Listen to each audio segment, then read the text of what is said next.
The stupid infidels are everywhere. They're getting stupider by the day. And when you remind them about jihad, they say appeasement is the way. They'll find out one day how wrong they were, and that cowardice does not deter.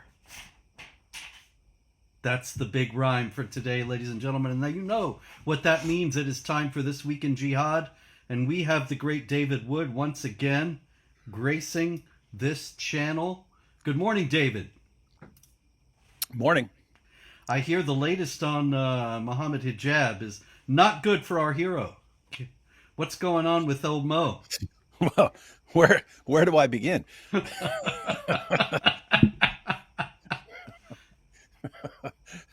So he was already in trouble for for the scandal that he's been taking on secret extra wives, secret from his original wife, because she caught him once with a secret second wife, and then she apparently left him for a while, took the kids, so he had to promise her, I swear by the great God Allah, we'll never do that again. But wait a minute, David, I gotta ask you, I gotta break in here and ask you, why on earth was she upset? Did she not know what she was getting into when she married this man? Did she not read her book and see that he could take three other wives and that she had no grounds to protest?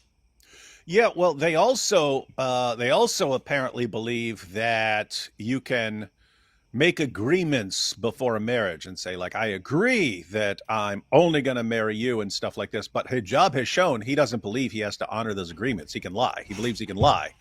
Gee, where'd you get that idea? Yeah, I know. And he believes that men can just change their mind. So, hey, if I make an agreement here and then, we get married and I change my mind, so what? I changed my mind. So you mean that a Muslim can make an agreement with someone and then when it's no longer advantageous, he can break it? Where did he get that idea? Yes, but I mean, you have, and I've seen Hijab point to the opening verses of Surah 66, verses 1-2, which the historical background is Muhammad got caught in the bed of his wife Hafsa with his slave girl, Mary the Copt. They all understood he's allowed to have sex with his slave girls. They just didn't like him rolling around in the hot Arabian desert in their own beds, sweating all over it and making their, stinking up their beds. So, but David, isn't it about sneaking off and eating honey when he said he wouldn't? Yeah, that's that's what they like to tell us. But anyway, so it's an alternative hadith because, of course, we know the hadith are all fictional. So it's two different fictional stories designed to explain Surah 66. Anyway, or in this case, a really accurate story. So Muhammad swears by the great. He's trying to get his wives to quit nagging him about having sex with his slave girl in their bed. So he swears by the great God Allah, I swear I will never have sex with that woman again. And then he got a revelation from Allah saying, "What? You can break your oaths. Just go back to banging the slave girl." And apparently Mohammed Hijab took that as his inspiration for all future relationships. So after promising his wife, apparently, before they get married, that he won't do it, and then doing it anyway, then she eventually accepts him back on the condition that he definitely never does it again. And of course, he went right out and did it, and he's been exposed. And so he had that whole scandal going on. But then, just when you thought things couldn't possibly get worse for the great Mohammed Hijab, he's had his lawsuit. He's had his lawsuit. I don't know how much you've been following it, but I didn't know it existed until I heard the decision. So, yep, sued The Spectator and Douglas Murray, and it's for them saying that he was going around stirring up hostility against Hindus, right? And Hijab's response, is to call that defamation because he was specifying Hindutva, not Hindus in general. And so they've defamed him. And so the lawsuit said that he lost all these endorsements, all these Muslim charities and so on, were charities, businesses, whatever, were ready to shower him with money, not shower him in the golden shower sense that he sends, messages to us about. They were just ready to pile cash on him, not pile on in the, Al Zut sense, but they were, just ready to give this guy stacks of money, $3,500 a month for this, $30,000 for that, and so on. And then after the Spectator article came out, though, boy, they sent Mohammed Hijab a stern message and said the judge picked up on this and makes fun of it. The judge was awesome. This dude not falling for anything. But the judge's response is, look, we can see that all these guys are your friends. Everyone who's saying that they were paying you all this money are your friends. Why are they addressing you as, attention, Mr. Mohammed Hijab, our organization? Why is it all formal? And how come when they say they have to not go through, they have to cancel the arrangement, they're basically saying when they're canceling the arrangement, they're sending Mohammed Hijab the cancellation notice saying, Mohammed Hijab, it is unfortunate that because of the Spectator article and the things that Douglas Murray has said, that we have to not pay you this $3,500 a month for this number of months, thus losing you this amount of money. And the judge is like, are you serious? This is exactly what he said. He's saying, the judge is saying, this sounds like it was made specifically for this defamation case, and it totally was. And he just picked all the worst possible picks. The judge is like, look, this guy right here is saying he was going to pay you. Why did this guy serve time in prison for a car accident scam where he's scamming insurance companies for car accidents and things like that? So anyway, the judge said this guy's a liar and his testimony and evidence are completely worthless and dismissed the case.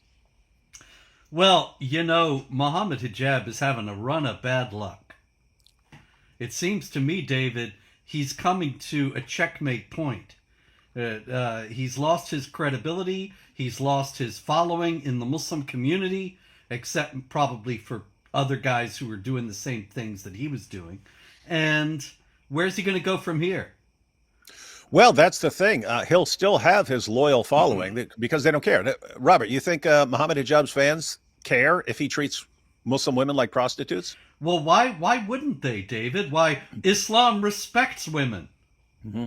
And here's the thing. We would all look at something like this and say, wait, he's trying to scam. He's lying in court under oath to try and scam people out of money. Do you think they'll have a problem with him lying to the kuffar and using deception to try and silence Douglas Murray? And will even one of them have a problem? No, not in the slightest degree. I do wonder, though, if the infidels who have given him so much attention are going to keep on featuring him. We're all featuring him right now, Robert. Well, we're featuring I'm talking him about left guys and right. like Piers Morgan and Jordan Peterson and all the other people that put the big spotlight on him as if he were some kind of a representative of the Islamic community in Britain and the West in general. Are they going to be turned off by these things or find them revealing? Be interesting. I certainly hope they give Mohammed Hijab the platform he so richly deserves. So here's basically the situation. Everyone's going to just treat him like a joke, except for his fans who will still remain loyal, and they'll continue to do so. So it's not like he's done. They'll continue to treat him as a hero until he becomes far more of a liability than he could possibly help. In other words, once he becomes such an embarrassment that they can't even bring him up anymore without just people just go, are you serious? The guy who treats Muslim women like prostitutes, the guy who had this scam, the guy. And really, from an Islamic perspective, you're obviously not going to have a problem with treating women like prostitutes. You're obviously not going to have a problem with trying to scam the kuffar out of money. The thing that actually should bother Muslims is that he's willing to take down everyone with him, right? He's willing to take down everyone with him. Everyone's getting in trouble over their connection to Mohammed Hijab right now because he'll have everyone lie for him. And then when the lie gets exposed, it's not just him lying, it's everyone else around him who's lying. And so you see it like a speaker's corner now. One of the Dawa guys will be there ready to speak, and people are coming up to him, hey, why'd you help Mohammed Hijab lie about and abuse that woman? and it's just they can't even read their Dawa script anymore without this getting brought. So once it reaches a certain threshold of this guy's no longer worth it, then then we won't hear much from him, and he can go become the stripper that he wanted to be.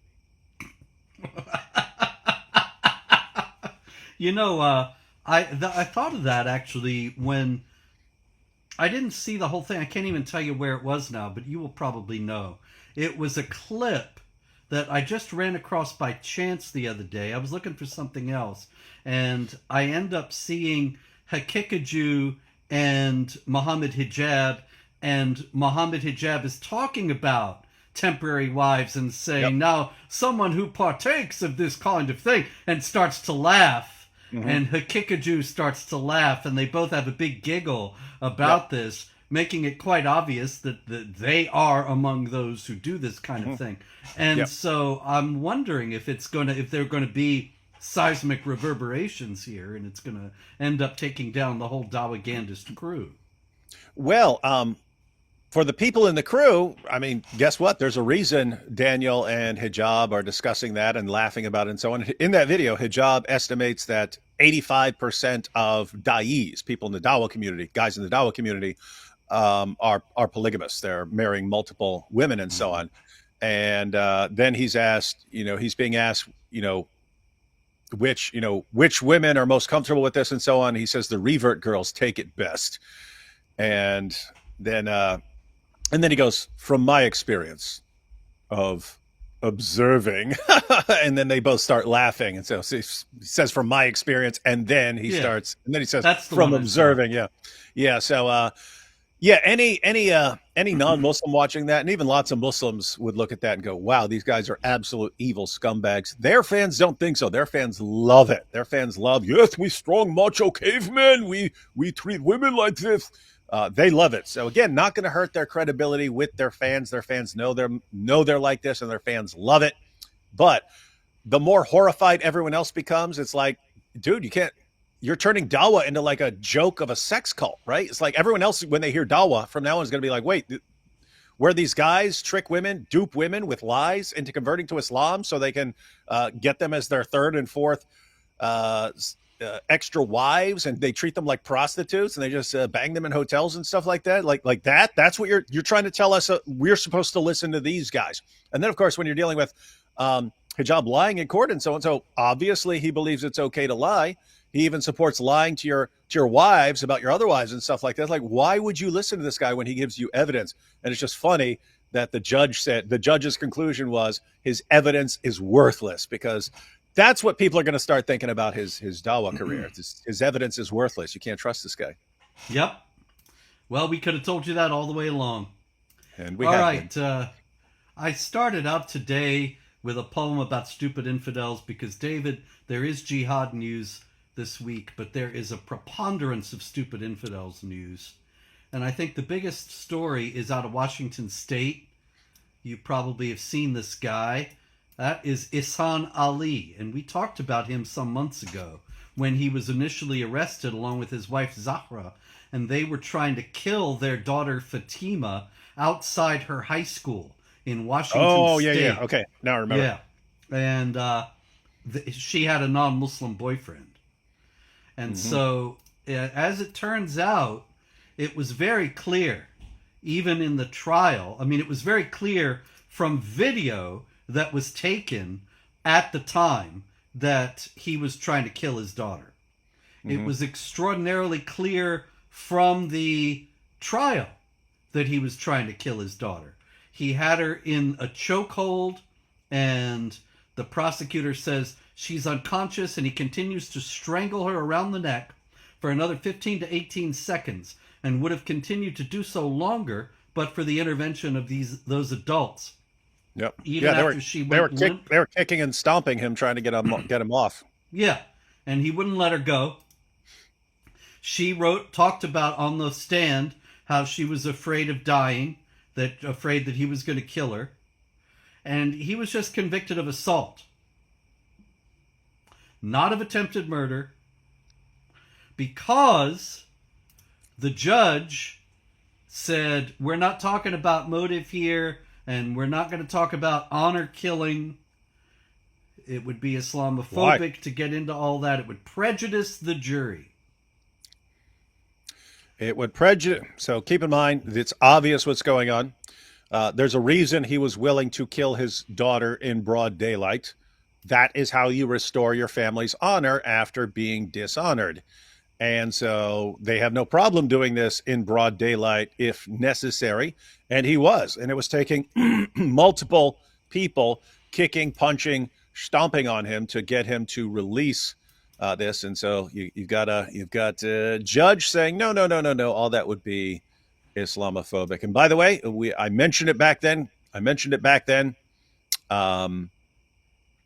I'll just mention it again.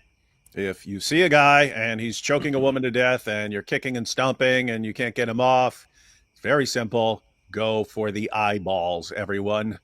So you take your thumbs and you jam them into his eye sockets and he will, I promise you, let go.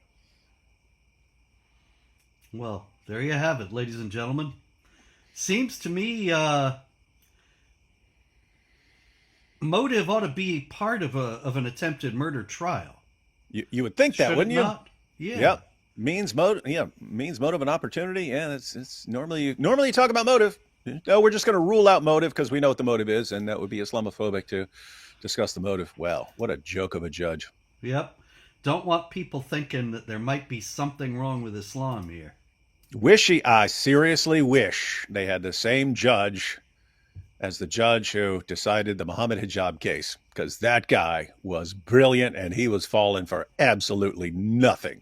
And I didn't think that. I would think their entire system is screwed up garbage. Apparently, there is at least one good judge left in that country. I can't speak for the rest because they keep doing stuff like throwing Tommy Robinson in prison over nonsense. But there's one good judge there, apparently.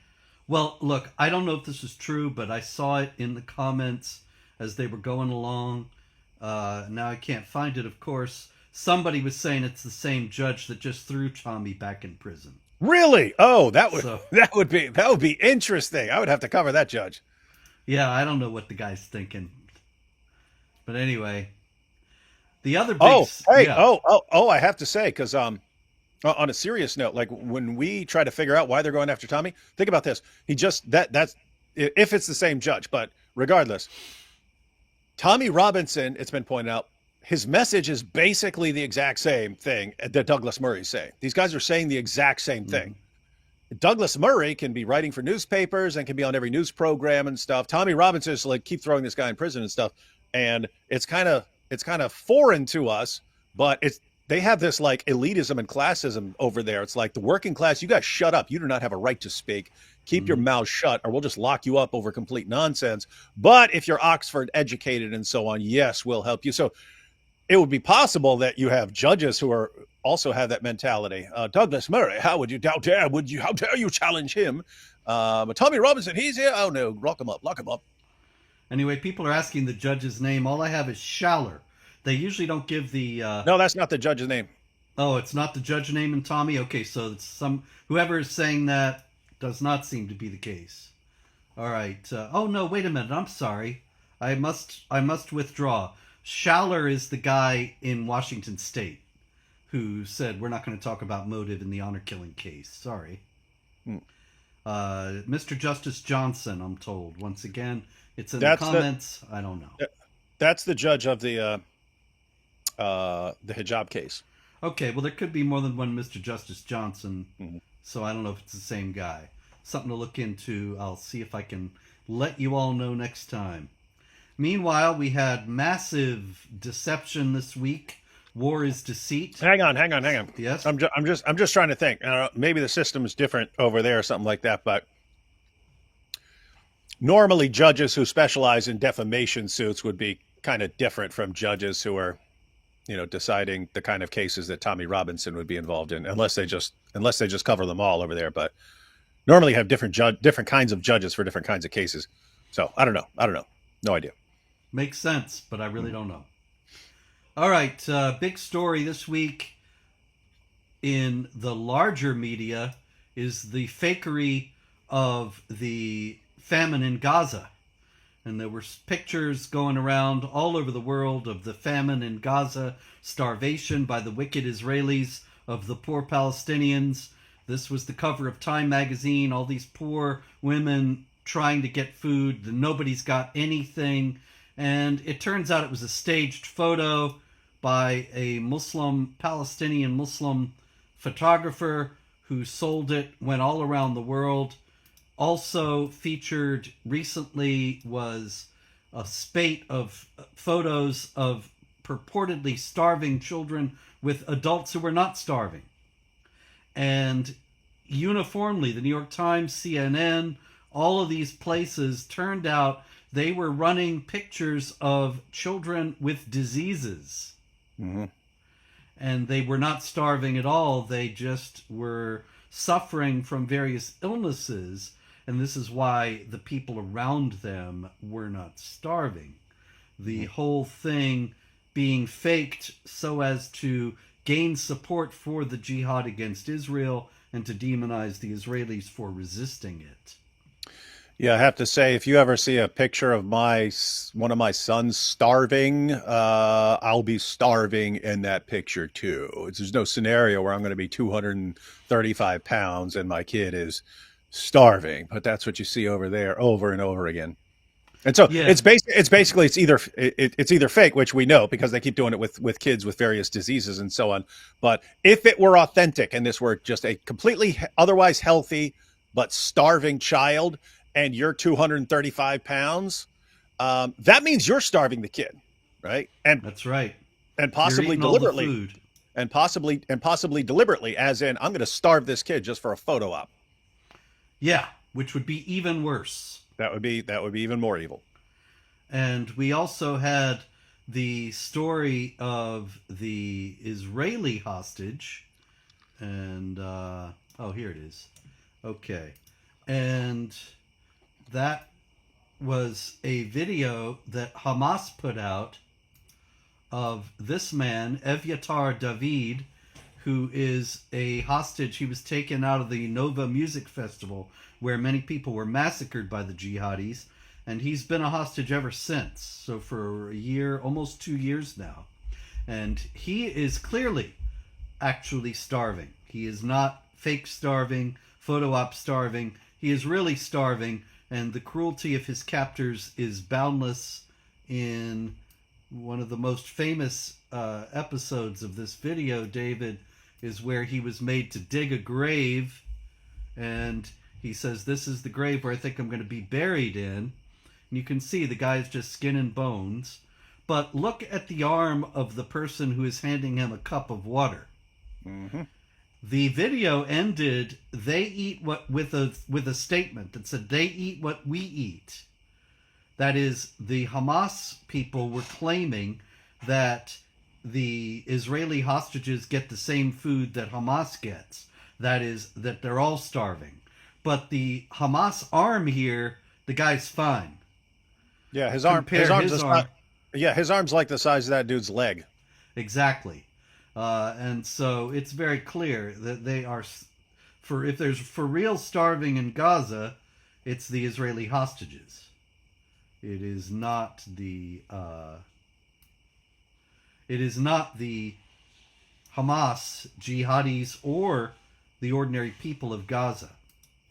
And this was a story out of the German newspaper Bild that unmasked the photographer, and his name is Anas Zayed Fateha, and he is a journalist. Oh, he's not Palestinian. He's for the Anadolu news agency out of Turkey, which, of course, Turkey is very much in favor of the Palestinians, anti-Israel, doing its best to demonize Israel in any way. The Turks have been doing that actually for many years, going back to the flotilla that they sent to Gaza some years ago, claiming that they didn't have basic supplies. And of course, on the flotilla ended up being jihad supplies they were sending, machine guns and things like that. The Mavi Marmara. And so, in response to that, to all this deception, and all these lies, we have the Prime Minister of Canada, the Prime Minister of Britain, and the President of France. And there they are, Mark Carney, Keir Starmer, and Emmanuel Macron. And they have announced plans to recognize a Palestinian state at the United Nations next month. Good idea. Good idea. Trump was asked whether he was going to do it, and he said, if you do that, you're rewarding Hamas. And I'm not about to do that.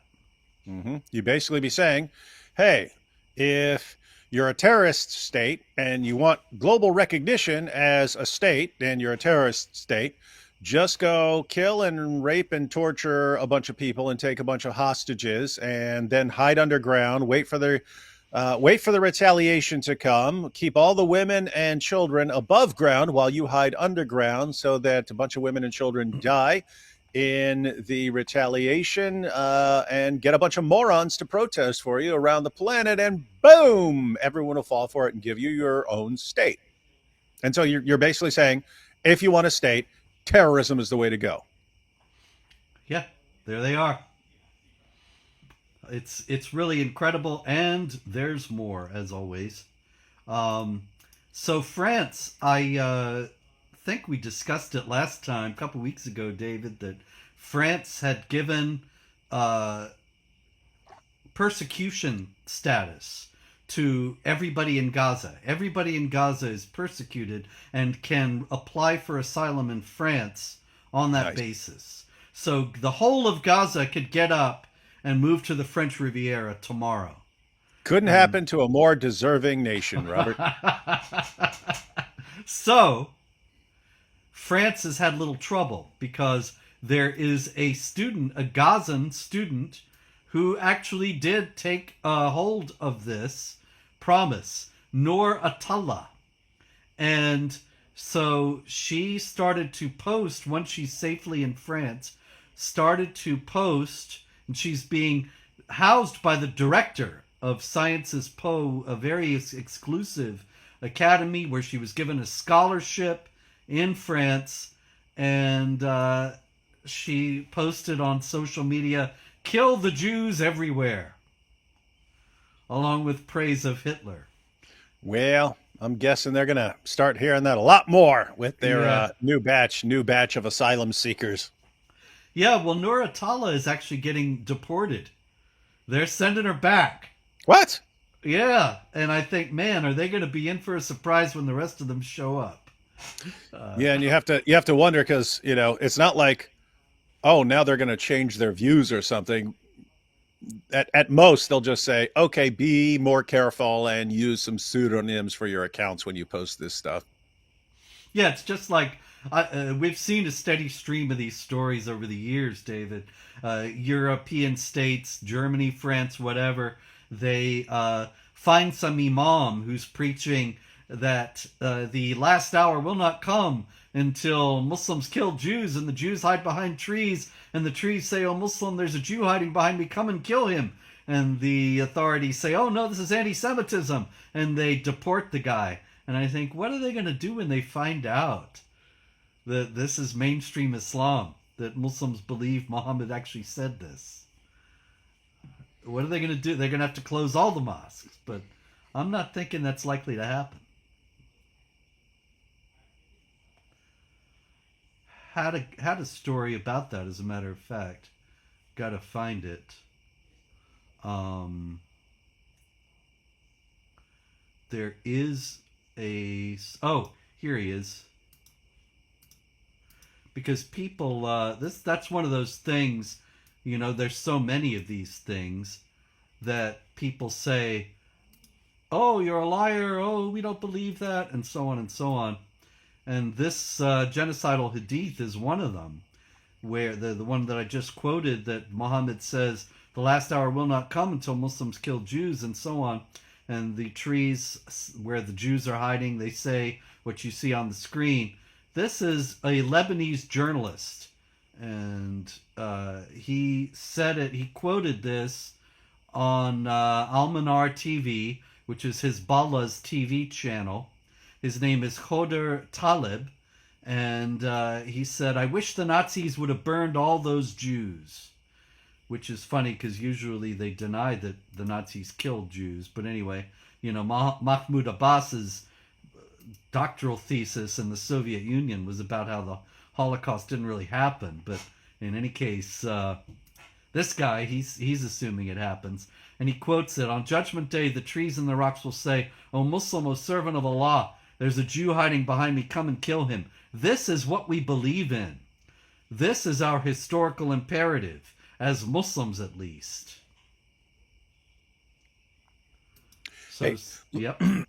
Oh, I just wanted to point out a little side note to connect to what we were talking about earlier.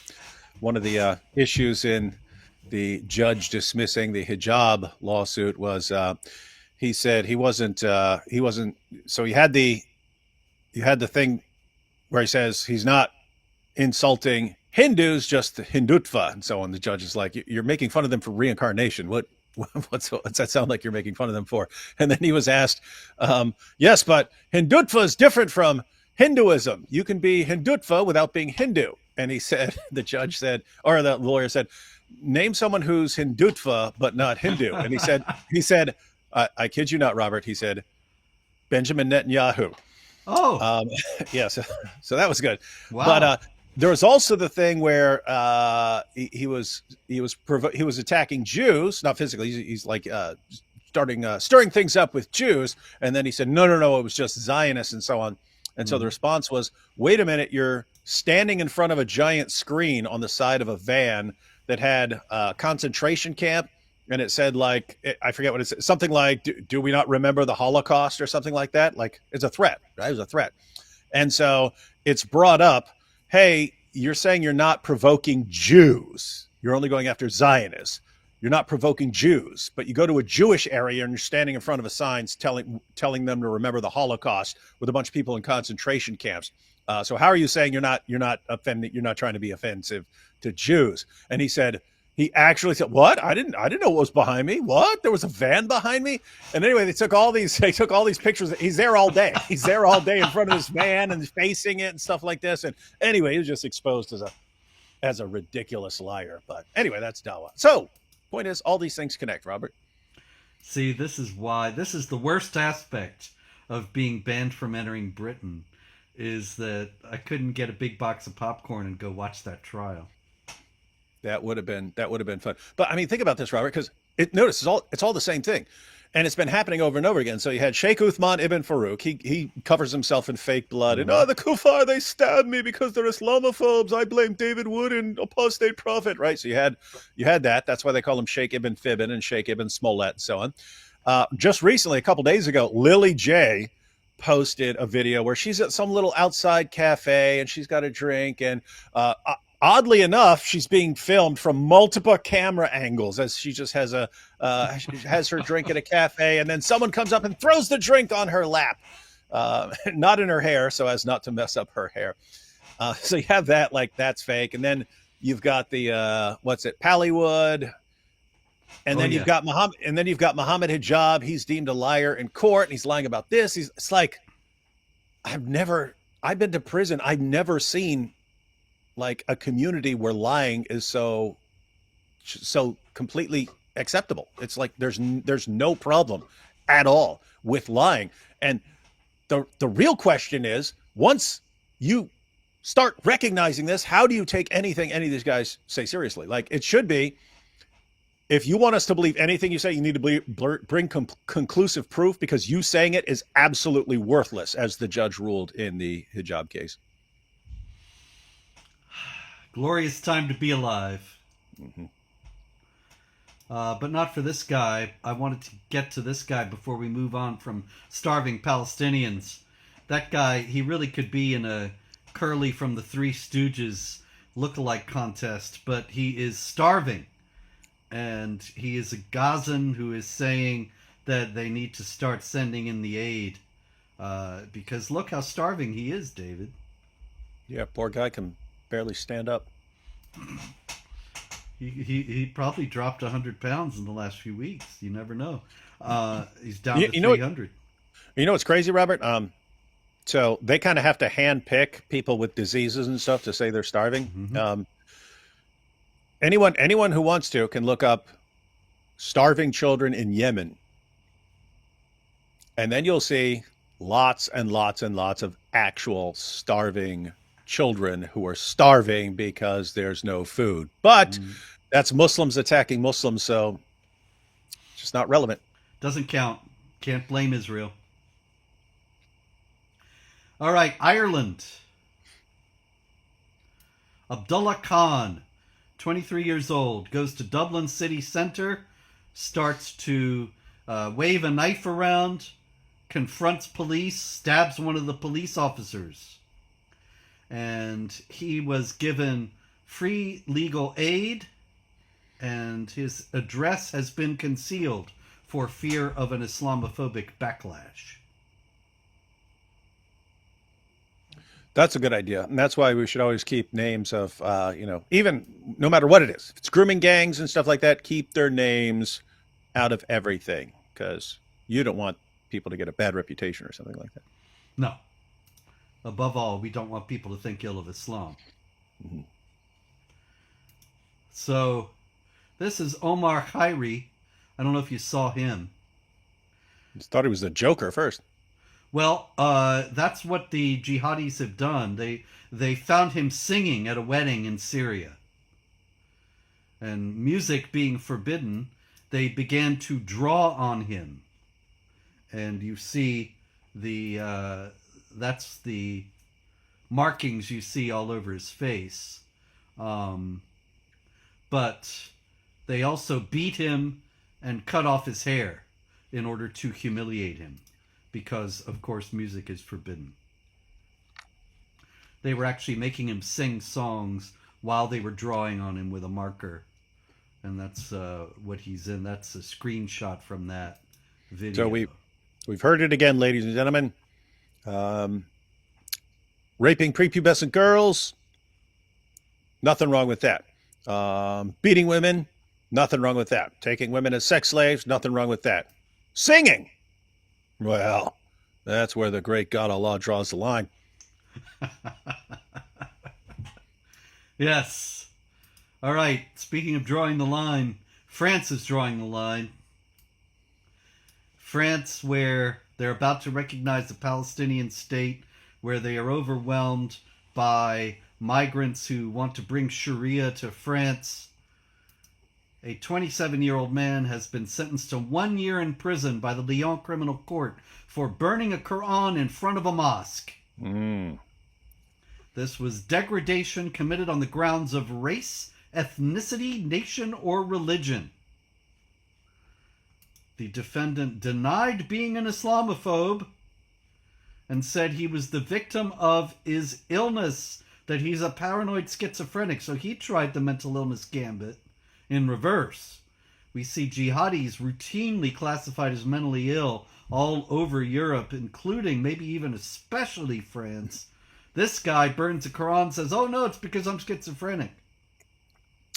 Hey, I have to say, these guys should start using an Islamophobia defense, right? A phobia is a mental illness, so why not just have a mental illness, right? Like if you have arachnophobia, right? You're terrified of spiders, and you see a spider and you like jump away from it and you run into someone. They're not going to sue you. They're not going to find you guilty of assault if you hit someone while you were jumping away from a spider. They're going to be like, you have a mental illness. You have an irrational fear of spiders that caused you to jump into this person. Well, if people are Islamophobes and they have a mental illness, so why would you hold them accountable? Just send them to a mental hospital for a couple days till they're better. Well, this unnamed defender, he's getting 1 year in prison. For burning a book. For burning a book, of which there are literally billions of copies. If only someone had warned them that this sort of thing is going to happen. There was nobody to do that, David. Nobody was calling attention to these issues. For the last 25 to 30 years, not a soul has spoken a negative word about Islam. Yep. No one was saying this 10, 15, 20, 25 years ago. No one at all. So no one could have possibly foreseen this coming. And no one was saying things that long ago and then obviously turned out to be 100% correct. That's right. Any such person was just a bigoted, racist Islamophobe and duly shunned by all decent people. All right, UK, once again. Ahmad Mulahil and Mohammed Kabir, two guys from Afghanistan, now settled in the UK. They are charged with the rape of a 12-year-old girl.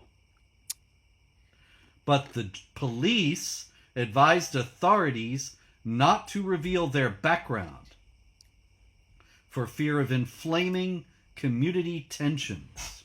Mm-hmm. And so while the rape was reported, it was two men who did it, and there was no indication that they were Afghans or Muslims or migrants. That was all covered up. And they have to. They know it's coming, Robert. They know it's coming. They know something is going to come, and some story is going to set people off, and people are going to eventually get fed up, and they're going to start burning things in the streets and so on. Because why? Because what you're doing, you're not giving people any peaceful way of dealing with this, and eventually they're going to get so insanely fed up that they're ready to have a civil war over it. And you can avoid it. You can avoid it any step of the way, and you just won't. It's insane. Yep, it's insane, and there's so much of it, David. We could do the whole show on this. Here's another story out of the UK. 3 British men. This is the Daily Mail. All right, here's the story. 3 British men have appeared in court in Croatia charged with the gang rape of a local woman at a popular holiday resort. And here we go. This is the second paragraph of the Daily Mail's story. Ami Arifi, 29, Gezim Jaffa, 28, and Sokib Shakibi, 24, appeared before an investigating judge on Thursday. All traditional British names. Mm-hmm. Yes, 3 British men. They are actually, none of them, of course, are English or Scottish or Welsh or Irish. They are all migrants. They are all Islamic jihadis. They gang raped a woman out of the same out of the assumptions arising from the same Islamic teachings, calling for the rape of infidel women, etc., etc. Captains of the right hand. 3 British men. 3 British men. See how they rape. See how they rape. I notice British men have been dialing up the rape over the past decade, Robert.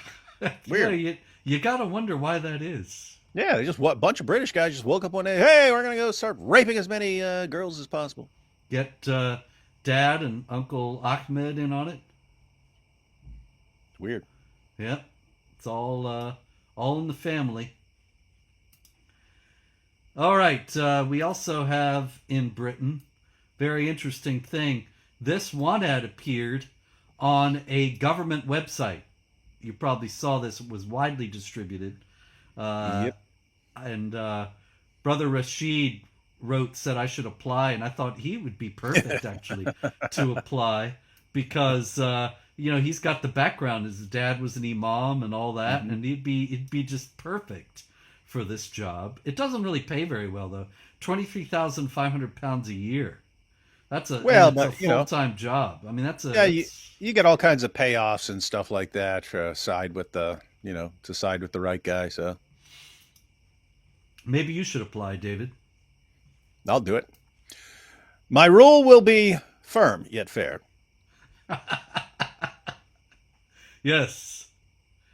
The best Sharia law, Dawood Wood, the best Sharia law administrator that Britannistan has ever had. There will be lashes, Robert. All right. Let's go to Africa. And I thought that since we've talked about this many times, I thought this time I would produce a map. Because Togo has had 54 people killed this year alone in jihad attacks. And I thought that people need to get a little idea of what's happening here. That Nigeria, we have had so many stories. There's an ongoing jihad there. Broadly speaking, generally, not universally, the northern part of Nigeria is Muslim and the southern part is Christian. And there's ongoing jihad by the Muslims in the north against the Christians in the south. Meanwhile, Benin, which is right, you see it to the west of Nigeria, there was nothing for years. At jihadwatch.org, I have different categories for each country. Whenever there's jihad attacks, I put the category so people can go and look up. If they want all the stories about jihad attacks in Nigeria, I got them there in the single category. Or Mauritania, or Mali, or Burkina Faso, or Niger. But Benin, I had no jihad for like 20 years. And then suddenly we started seeing it. And there have been several jihad attacks in Benin in the last few years. And then you see to the west of Benin, very small, but you can see it, it's Togo. And that is where 54 people now have been killed so far this year in jihad attacks. I have no jihad attacks, or hardly any, over the last 25 years in Ghana or Cote d'Ivoire or Liberia, which of course has its own problems. But the jihad is clearly advancing, and I will make a daring prediction here that within the next few years we will see jihad attacks in Ghana, Cote d'Ivoire, Liberia, and then Guinea, Sierra Leone, etc., as the jihad continues to advance. Is this not something that you have remarked upon as well many times? Yep. And right when you were saying it, I was thinking, give them time, Robert, give them time. But you take places like, I just looked it up. So Togo, 18% of the population Muslim. But that's plenty. That's plenty. Yes. As a matter of fact, in Africa in general, 150,000 deaths tied to jihad groups over the last decade. And I think that's probably a low estimate, actually, given the virulence of the jihad and the reluctance of authorities everywhere to discuss it and to attribute. In Nigeria, actually, they were pretty honest about it for many years. But now, last year or so, they've started talking about attacks by bandits and things like that are clearly euphemisms for jihadis, like we see in Europe when they say youths are rioting in Paris and so on. Yeah, and also they'll attribute it to tribal conflicts, even though it's a Muslim tribe attacking a non-Muslim tribe and so on. Or they'll say it's the traveling herdsmen who are attacking the farmers and stuff like that, when it's Muslims attacking non-Muslims and so on. So they'll always look for different ways to describe what's going on. Always. Meanwhile, we're seeing the next stage all over the West and the Anglosphere in general. And this is a video, I don't know if you saw this. This is a screenshot from a video of Muslim demonstrators in Australia, in Sydney. And they are calling out to the Australians who are there counter-demonstrating, pack your bags, pack your bags. As in, this is our country now.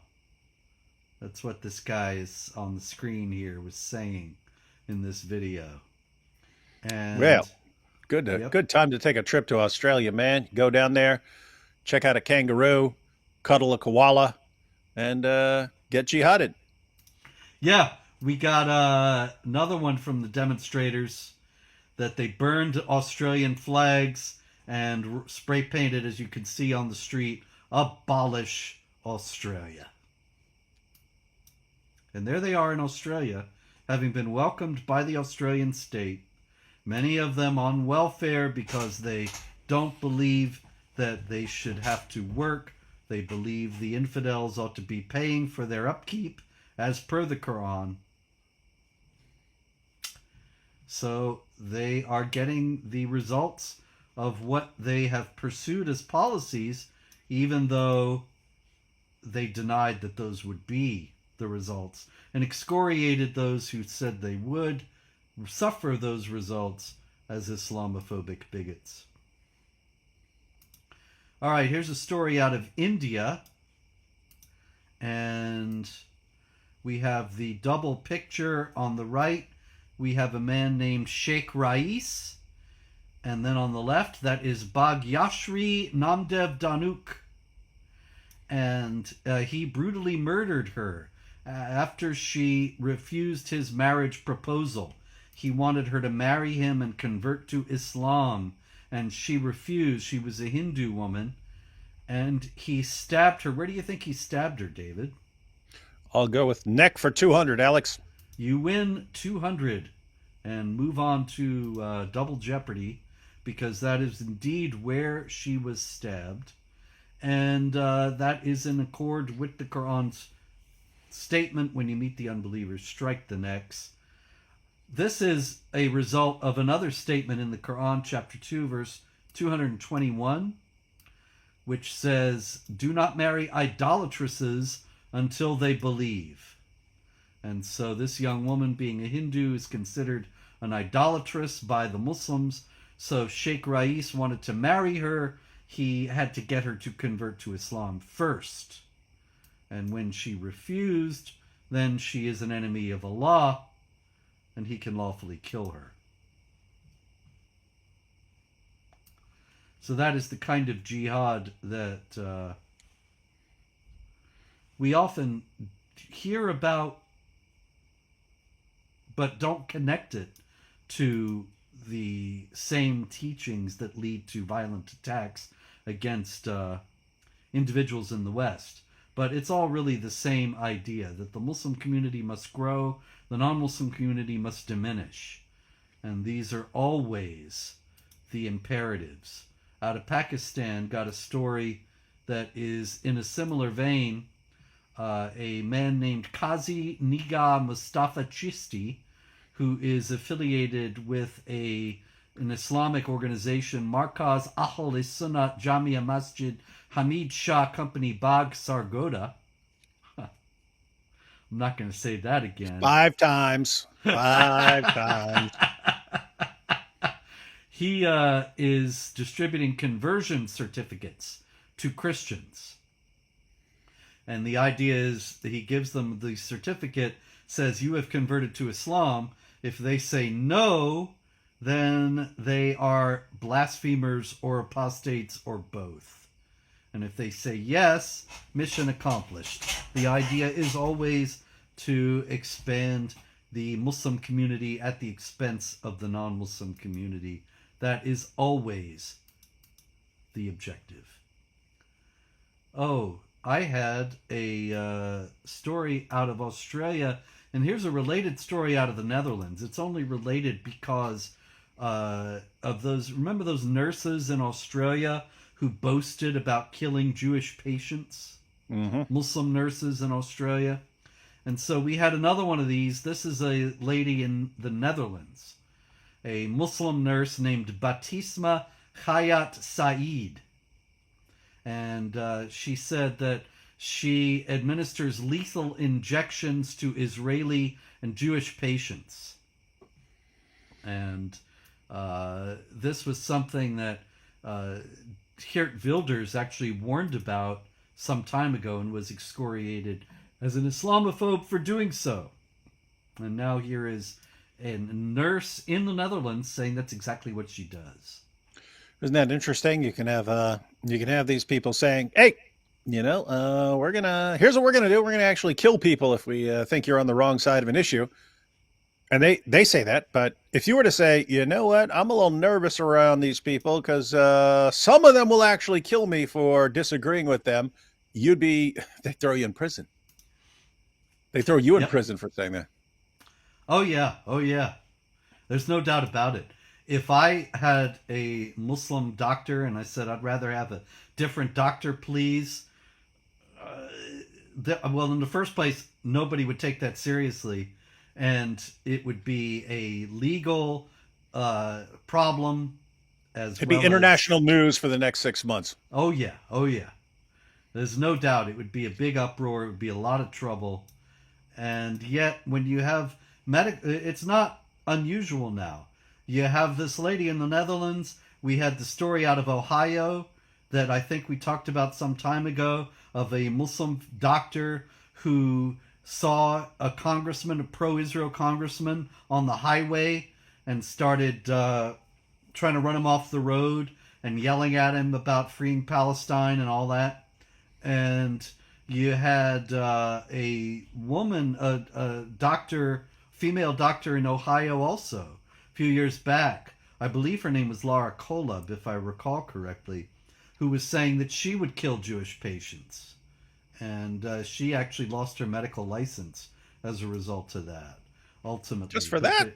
It had to be an uproar. She had said it, and it went on for years, practicing medicine until people started calling attention to it. And so it's just incredible to me that anybody would want to go to a doctor who would say that, because you never know. You know, you might not be Jewish, but you might be end up on their list for some other reason. And so there's perfectly reasonable grounds for being suspicious of some Muslim doctors at very least when others are saying these things. But of course, these kinds of concerns are not allowed to be enunciated. You just can't say them. It's Islamophobic. All right, we had a flight in Spain.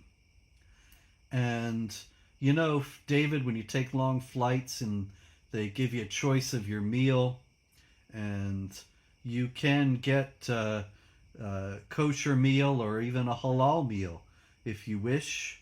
And so some Jewish passengers on this flight in Spain, they got a kosher meal, and when they got it, it was written on it, "Free Palestine." You saw, there it is, the kosher meal says "Free Palestine." This kind of harassment of civilians who have nothing to do with the Israeli war effort, it would not be tolerated if it were any other group.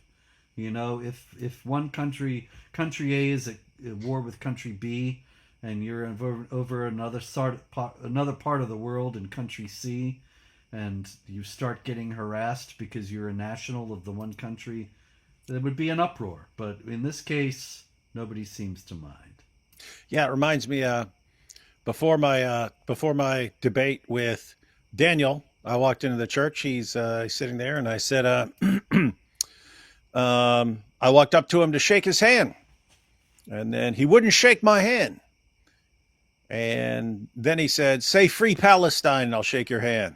I said, and so I yelled, "Free Palestine from Hamas," and he still wouldn't shake my hand, even though I yelled it. So anyway, big hypocrite. Now, I just don't understand that. You did what he asked. Did exactly what he said. Don't say anything else after you say "Free." Yeah, he didn't say I have to be quiet for the rest of my life. It wasn't part of the agreement. All right. Well, I'm looking forward to seeing old Hakikaju in November when we debate, and we'll see. See what conditions he puts on shaking his august hand by that time. All right. In Britain also, as if they didn't have enough trouble, turns out that they have a summer camp that's being run.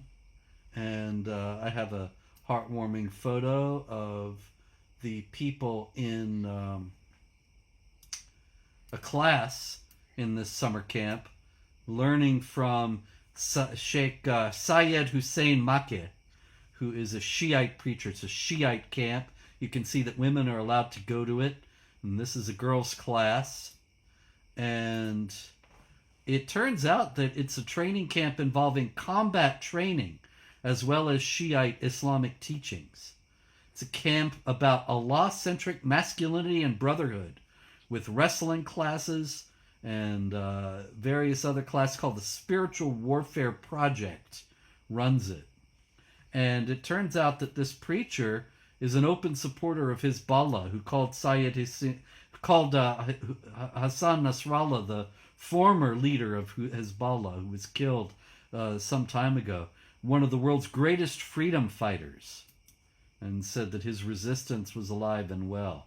So what do you think, David? What are the prospects for Britain's future when they have pro-Hezbollah summer camp going on, and nobody seems to mind at this point? Yeah, kind of a drop in the ocean of what's going on there, isn't it?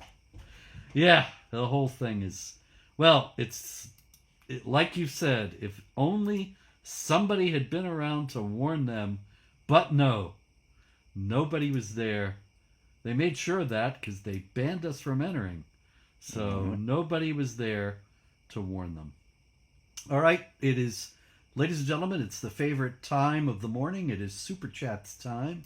And so, whoops.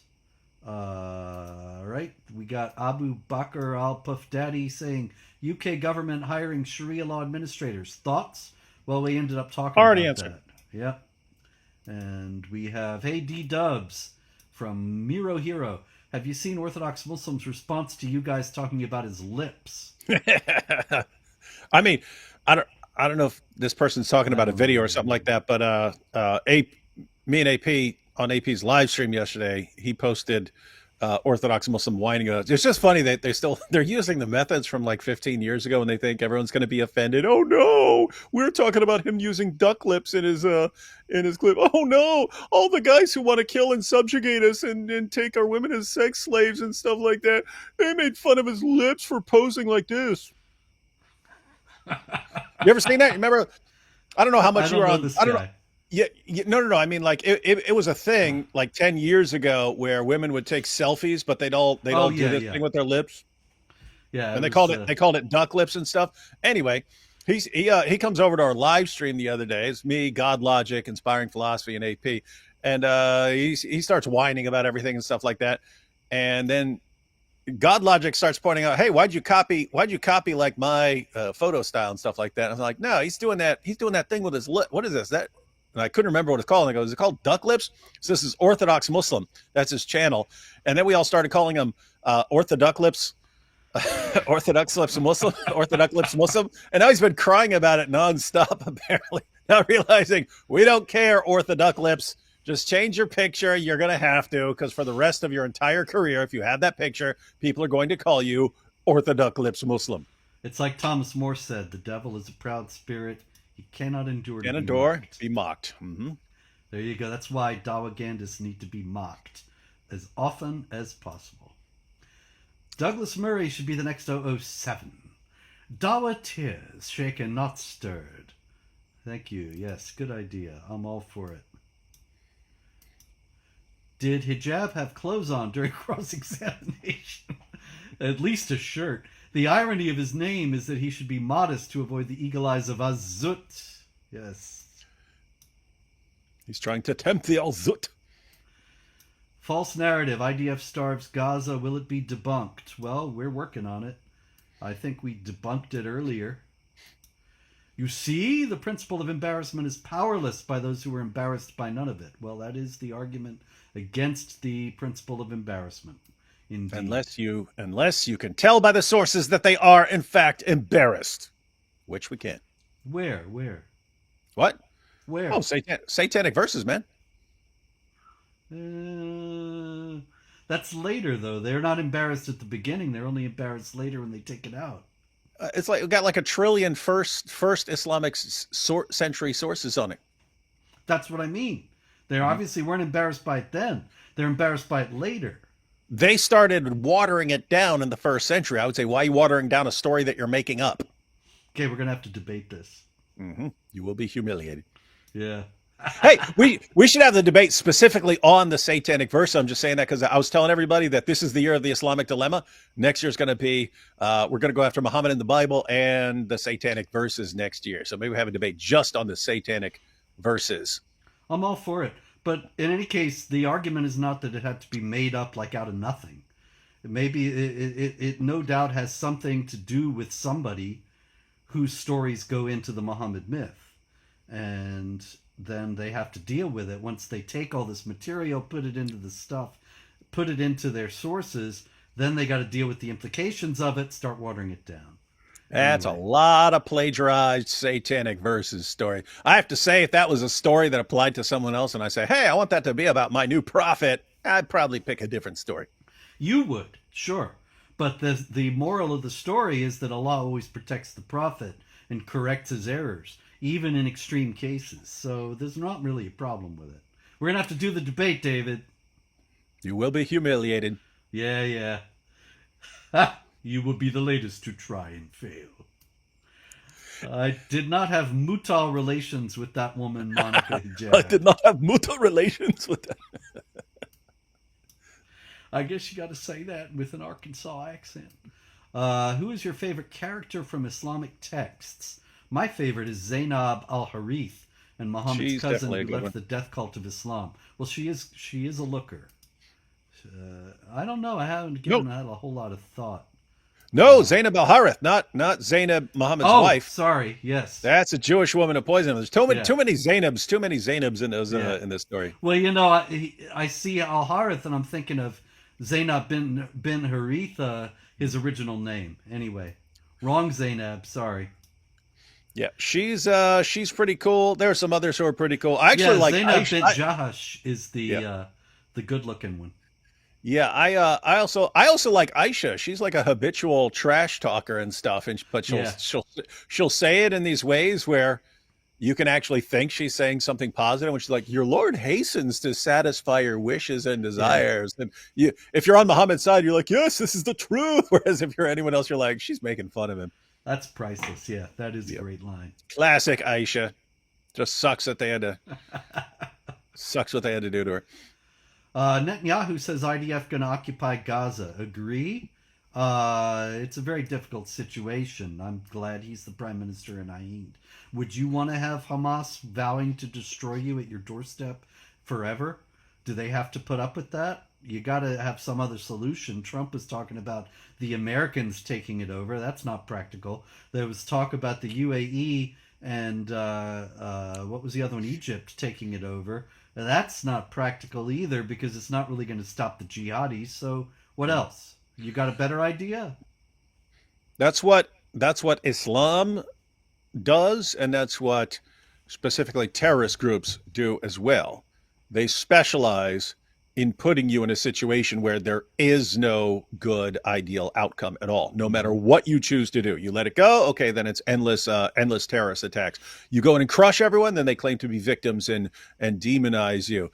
It doesn't matter what you do; they can complain that you're the bad guy. Mm-hmm.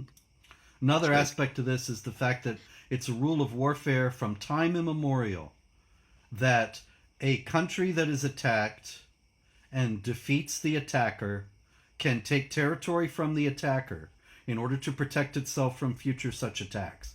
This has happened throughout history. Nobody's ever raised a peep of protest about it. Where's Königsberg? Find me Königsberg on the map.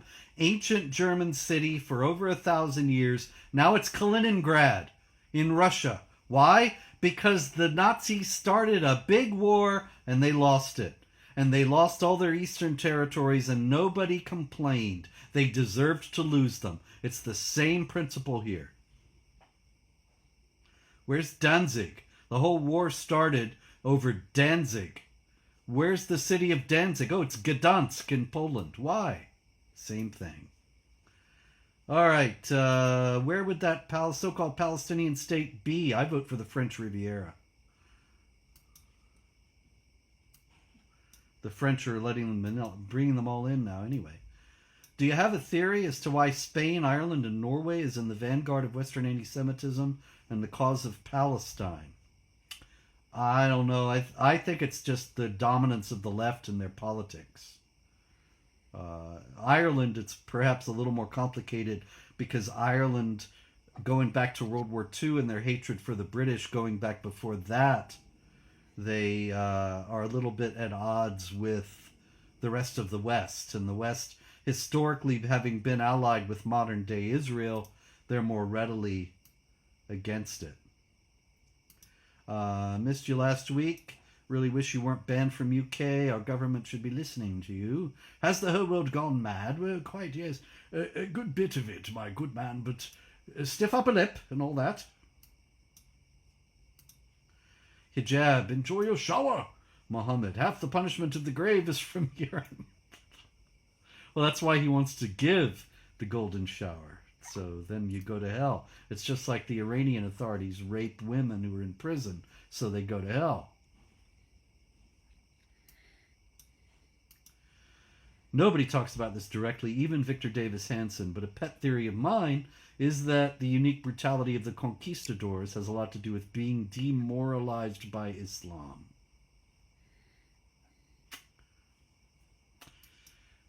Possibly. I think that that's kind of related to the discussions that have been going around lately about how the mafia comes from Islam and the Islamic occupation of Sicily for several centuries and starting in the 9th. And, well, possibly. Can you share your funniest story or experience with Dawa guys or jihadists? What do you think, David? You got a good story? Oh, I don't know. My brain's kind of fried over this trip. Sure, I have plenty of them. Um, First one that kind of pops up is I was doing this recorded debate with me and a Muslim guy, and Nabil was actually moderating, and he was doing a crap job. Everything he was saying was terrible, and he's just like trying to quote Bart Ehrman left and right. But anyway, there was a little break before our conclusions, and then the guy came and said, "Hey, I'm having a lot of heart pains. I'm having a lot of heart pains. Can we change our concluding statement time from 5 minutes to 3 minutes?" And I'm like, "You can speak 3 minutes. I'm going to speak my 5 minutes." And then Nabil was going, come on, man. The guy's having heart problems, man. He might be having a heart attack. Do what he wants." And I was like, okay, fine. So I went ahead and just used 3 minutes for my concluding statement. And then, of course, the guy suddenly felt fine and then went on for 5 minutes and then some. And so anyway, so afterwards I was like, okay, all right, you're going to pull that little stunt. I'm not even going to post this debate. And so it's never been, I don't even think it's ever been posted. It's like, you did a crap job, but I'm like, I'm done with you, man. Trying to get slick like that. But anyway, that's probably around a third of the debates I've done. Someone pulled a stunt like that. And it's just normal. It's just acceptable. And we've seen this over and over again. I did a debate once where I had to debate both sides because the imam, it was an imam in Texas, and this one may still be on YouTube. I think his name was Bashir al-Haq, if I recall correctly, but it was many years ago. He was an imam in Texas. He really wasn't as nasty a jerk as these Dawagandists are now.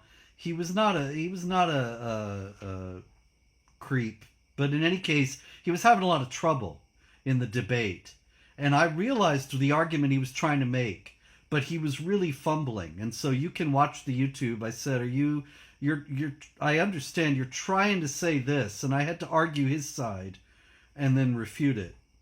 And so he didn't even really have to show up. I could have just wore a longer beard and played his role. Who's the best Islamic apologist, David? That it depends on what criteria you're using. Like if you're talking about who's most convincing to Muslims, that's some chest thumping Dawa idiot. If you're talking about someone who would be most persuasive to non-Muslims or something like that, then you're going to get one of the more academic guys or something like that. Maybe Shabir Ali. Yeah, but yeah, kind of back in the day, or even one of the like non-orthodox guys like Khalil Andani or something like that. If you're listening to Khalil, you think reasonable. Yeah. Mm-hmm. Until you realize he's lying about everything. All right.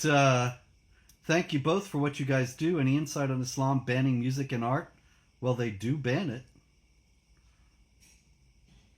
They don't want you to be enjoying yourself. They want you to be fighting for Allah. I don't really know what you're looking for here.